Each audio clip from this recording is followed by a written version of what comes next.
हरे कृष्णा। श्रवण करते हैं हल छठ की संपूर्ण व्रत कथा। एक समय राजा युधिष्ठिर ने भगवान श्री कृष्ण से कहा कि आपने संसार की भलाई के लिए ही अवतार धारण किया है। इस समय सुभद्रा और द्रौपदी अपने पुत्र के मरने से शोकाग्रस्त है तथा अभिमन्यु की स्त्री उत्तरा का गर्भ भी अश्वत्थामा के ब्रह्मास्त्र से खंडित हो गया। माता पिता को संतान के बिना अत्यंत दुख है।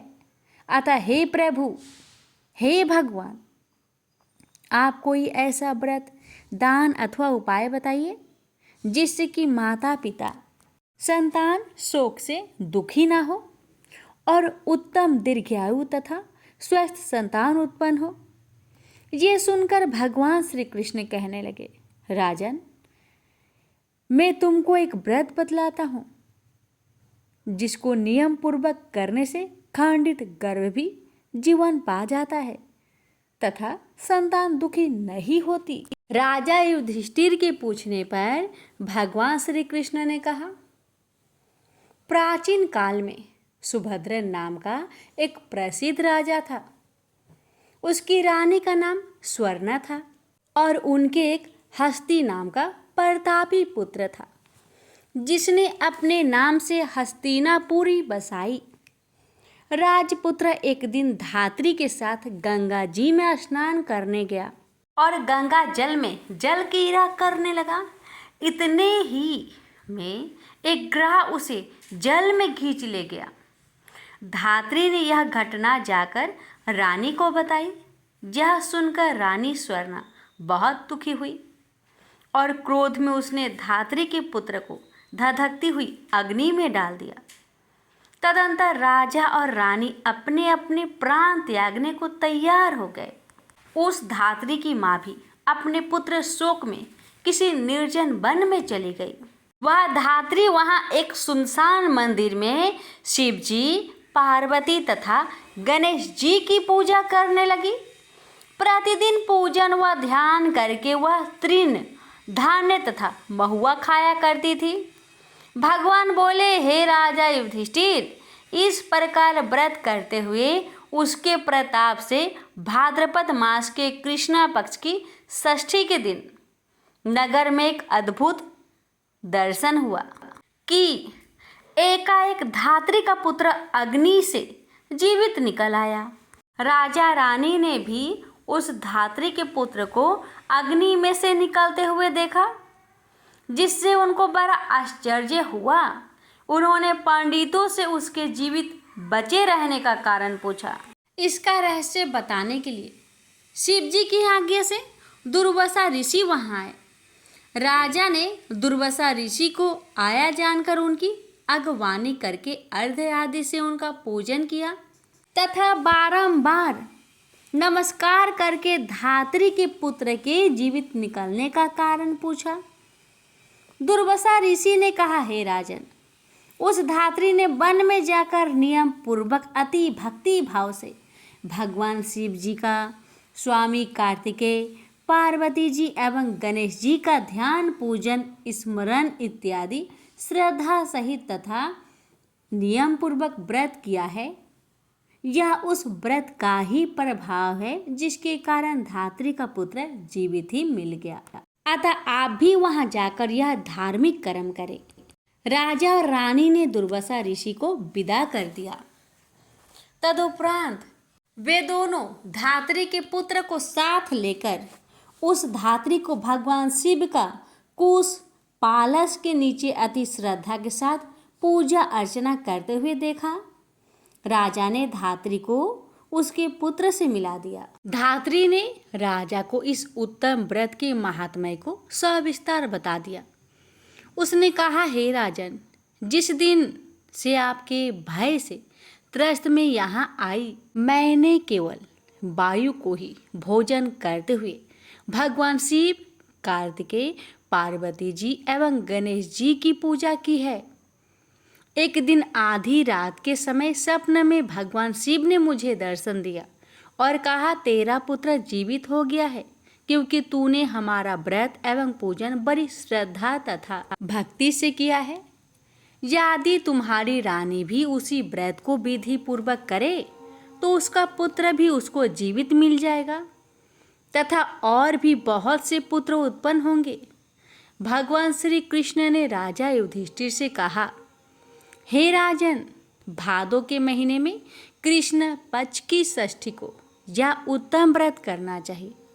उस दिन प्रातः स्नान करके क्रोध, लाभ, मोह त्याग कर व्रत को नियम पूर्वक कर लेना चाहिए। जब तक व्रती रहे किसी जीव की भी हिंसा ना करे। व्रत संपूर्ण करने के लिए चींटी आदि का मार्ग भी उल्लंघन ना करे तथा दोपहर के समय मित्रों सहित ढाक तथा पूसा के नीचे भगवान शिव, पार्वती, कार्तिकेय तथा गणेश जी की मूर्ति स्थापित करके धूप, दीप, नैवेद्य आदि से विनम्र भक्ति भाव से पूजा करे और प्रार्थना करे, हे सौम्य मूर्ति, पंचमुख, शूलधारी, नंदी, श्रृंगी, महाकार्य आदि गणों से युक्त आप भगवान शिव को मैं साष्टांग नमस्कार करता हूँ। शिव, हरकंता, प्रकृति श्रेष्ठ हेतु, सौभाग्यदायिनी गौरी और माता पार्वती को मैं नमस्कार करता हूँ। हे मयूर वाहन, हे क्रोध पर्वत को विदीर्ण करने वाले कुमार, विशाख और स्कंद आप स्वामी कार्तिकेय को बारंबार नमस्कार है, फिर साष्टांग प्रणाम है। इस प्रकार इन चारों देवताओं की भली प्रकार पूजा करे, फिर ब्राह्मणों सहित गाजे बाजे से अपने घर को जावे। उस दिन माँ समा के चावल का भोजन करे और दही, दूध, घी तथा मट्ठा विशेष रूप से खाए। जो स्त्री पुरुष इस व्रत को विधि से करता है वह पुत्र और पौत्रवान होकर सुखी होता है।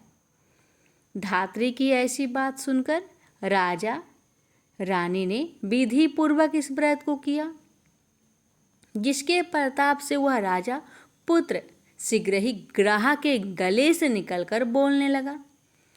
यह चमत्कार देखकर राजा रानी ने भगवान शिव के चरणों में नमस्कार किया। इस व्रत के प्रभाव से राजा को और भी कई आयुष्मान पुत्र प्राप्त हुए तथा राज्य में अनावृष्टि, महामारी, दुर्भिक्ष आदि के उपद्रव दूर हो गए और राजा अनेक वर्षों तक निर्विघ्न राज्य करते रहे। श्री कृष्ण भगवान ने कहा, हे युधिष्ठिर, यदि उतरा भी यह व्रत विधि पूर्वक करे तो उसके सब दुख दूर हो जाएंगे। भगवान के एक वचन सुनकर राजा युधिष्ठिर कृत्य हो गए और अश्वत्थामा द्वारा खंडित किया हुआ उत्तरा का गर्भ इस व्रत के प्रभाव से जीवित हो गया। इस व्रत के करने से वंश स्थिर होता है। इस प्रसंग को भगवान कृष्ण ने राजा युधिष्ठिर से कहा तथा दुर्वासा ऋषि ने राजा सुभद्र से कहा, हे राजन, इस व्रत को करने के उपरांत फिर उसको शास्त्रोक्त रीति से उद्यापन करें। उद्यापन में स्वर्ण, महिषी, गौ और वस्त्र ब्राह्मणों को दान में दे। सोने अथवा चांदी की मूर्ति बनाकर वेद पाठी ब्राह्मणों सहित उनका पूजन करे। दुर्वासा ऋषि ने कहा, हे राजन, विद्वान धर्म में निष्ठ राजा युधिष्ठिर ने भी इस व्रत को उत्तरा से करवाया था, जिसके प्रभाव से उसका अश्वत्थामा द्वारा खंडित किया हुआ गर्भ उदर में हिलने डुलने लगा तथा गर्भ राजा परीक्षित के रूप में प्रकट हुआ। जो कोई मनुष्य यह उत्तम व्रत करता है उसके सब कार्य सिद्ध होते हैं, पुत्र पौत्र की प्राप्ति होती है तथा शिवलोक में उसकी पूजा होती है। प्रेम से बोलिए हल षष्ठी माता की जय। श्री कृष्ण भगवान की जय। बलराम भगवान की जय। एक गर्भवती ग्वालिन के प्रसव का समय समीप था। उसे प्रसव पीड़ा होने लगी थी। उसका दही मक्खन बेचने के लिए रखा हुआ था। वह सोचने लगी, यदि बालक ने जन्म ले लिया तो दही मक्खन बिक नहीं पाएगा। यह सोचकर वह उठी और सिर पर दही मक्खन की मटकी रखकर बेचने चल दी। चलते चलते उसकी प्रसव पीड़ा बढ़ गई। वह झरबेरी की झाड़ी की ओट से बैठ गई। उसने एक पुत्र को जन्म दिया। अरहर ग्वालिन ने बालक को कपड़े में लपेटकर वहीं लिटा दिया और स्वयं मटकियाँ उठाकर आगे बढ़ गई। उस दिन हल छठ थी। यद्यपि उसका दूध व मक्खन गाय भैंस का मिला हुआ था। उसने बेचते समय यही बताया कि वह केवल भैंस का है, इसलिए उसका दूध दही बिक गया। जहाँ ग्वालिन ने बच्चे को छिपाया था वहाँ एक किसान हल चला रहा था। उसकी बैल बिदक कर खेत की मेढ़ पर जा चढ़ी। हल की नोक बच्चे के पेट से टकरा जाने से बच्चे का पेट फट गया। किसान ने तत्काल झरबेरी के कांटों से बच्चे के पेट में टाके लगाकर वहीं उसे पड़ा रहने दिया। ग्वालिन ने लौटकर बच्चे को मृत पाया। ग्वालिन ने सोचा कि यह मेरे पाप का फल है। मैंने आज हल छठ के दिन व्रत करने वाली अनेक स्त्रियों को गाय के दूध दही बेचकर उनका व्रत भंग कर दिया है। उसी का दंड मुझे मिला है कि मेरा बच्चा मर गया। उसने सोचा कि मुझे लौटकर अपना पाप को स्वीकार कर प्रायश्चित करना चाहिए। वह लौटकर वहाँ आई जहाँ उसने दूध दही बेचा था। उसने गली मोहल्ले में घूम घूम कर अपने दूध दही का सारा रहस्य जोर जोर से आवाज लगाकर प्रकट कर दिया। यह सुनकर स्त्रियों ने अपने धर्म रक्षा के विचार से उसे आशीष दी। जब वह वापिस उसी जगह खेत में पहुंची तो उसे उसका पुत्र जीवित अवस्था में मिला। उसी दिन से ग्वालिन ने पाप छिपाने के लिए कभी झूठ नहीं बोलने का प्रण किया। प्रेम से बोलिए हल छठ माता की जय। गणेश जी की कथा। एक बुढ़िया माई थी।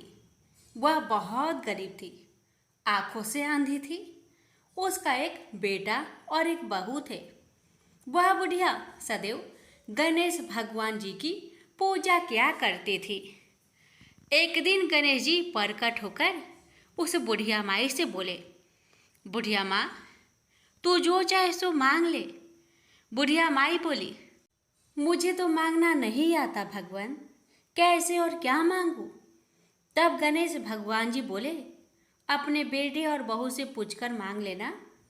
तब बुढ़िया माई ने अपने बेटे से कहा, बेटा, गणेश जी कहते हैं तू कुछ मांग ले, बता मैं क्या मांगू। बेटा ने कहा, माँ तू धन मांग ले। बहू से पूछा तो बहू ने कहा, सासू माँ नाती मांग लो। तब बुढ़िया माई ने सोचा कि ये तो अपने अपने मतलब की बात कह रहे हैं। अतः उस बुढ़िया ने पड़ोसन से पूछा तो उन्होंने कहा कि बुढ़िया माई, तू तो थोड़े दिन तक जिएगी, क्यों तू धन मांगे और क्या नाती मांगे। तू तो अपनी आंखों की रोशनी मांग ले, जिससे तेरी जिंदगी आराम से कट जाए। अब बुढ़िया माई काफ़ी सोच विचार के बाद भगवान से बोली, भगवान, यदि आप मुझसे प्रसन्न हैं तो मुझे 9 करोड़ की माया दे, निरोगी काया दे, अमर सुहाग दे, आँखों की रोशनी दे, नाती दे, पोता दे और सब परिवार को सुख दे, अंत में मोक्ष दे। यह सुनकर तब गणेश जी बोले, बुढ़िया माँ, तूने तो हमें ठग दिया। फिर भी जो तूने मांगा है वचन के अनुसार सब तुझे मिलेगा। और यह कहकर गणेश जी अंतर्ध्यान हो गए। उधर बुढ़िया माँ ने जो कुछ मांगा वह सब कुछ मिल गया। हे गणेश जी महाराज, जैसे आपने उस बुढ़िया माँ को सब कुछ दिया, वैसे ही आपकी कहानी कहने वाले, सुनने वाले, हुक्कार भरने वाले सभी भक्तों को देना।